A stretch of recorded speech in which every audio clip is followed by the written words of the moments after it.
Hi guys, this is Kieron. Whitesmith ka rin ba? At axe build? Pero di mo masustain yung crit mo? Tapusin mo tong video, baka makatulong sa'yo.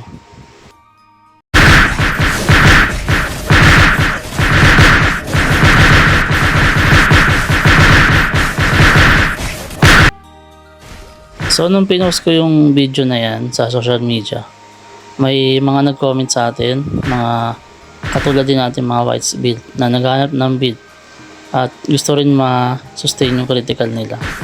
So tapusin natin tong video, baka makatulong sa iyo. So tara, umpisahan na natin. So simulan natin sa special skills. Ayan, meron tayo dito sa weapon, crit spin level 3. Yan, isa yan sa weapon. Then dito tayo sa accessories. Sa accessory natin, flying axe crit level 3. Yan, may dagdag 9 crit din yan kahit pa paano. Sa kabila nating accessory, double spin level 3 din. Ito yung di dapat mawala rin sa inyo para mas maboost pa yung damage natin. So dito naman tayo sa stats. Yan, meron tayong crit na 50. Ayun na, ito yung stat allocation natin. Meron tayong AG 71 and lock 72. Yung iba dyan guys, ginagawa nila lock saka STR. And sa akin kasi, nilagyan ko kasi ng normal attack. So, sulit na sulit yung critical natin. And by the way guys, isa tayong free to play player. Wala tayong ginastos guys, kahit na piso. Yan, kung makikita nyo guys, hindi pa naka-unlock lahat yan, pati yung deluxe natin, 699 saka 1000 nandiyan pa rin. Tamang build lang talaga guys, and sipag lang sa pagpa-farm saka yung map exploration nyo guys. Andyan lahat ng mats guys, ano nyo lang, libutin nyo lang guys yung buong map, sulit yan. And sa pet, ito lang naman yung gamit ko.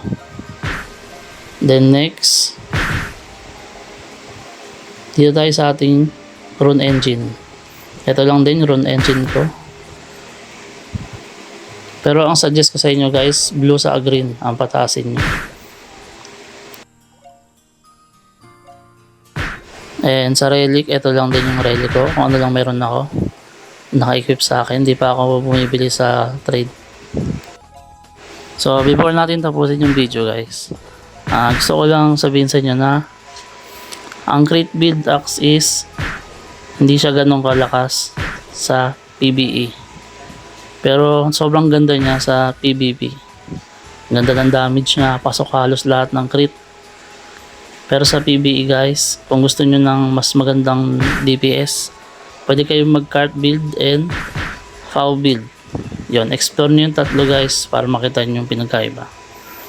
So guys, hanggang dito na lang yung video natin guys. And sana kung nakatulong sa inyo, pwede nyo to i-like and pa-subscribe na rin guys, pa-follow. And see you sa ating next video. Thank you and happy grinding everyone.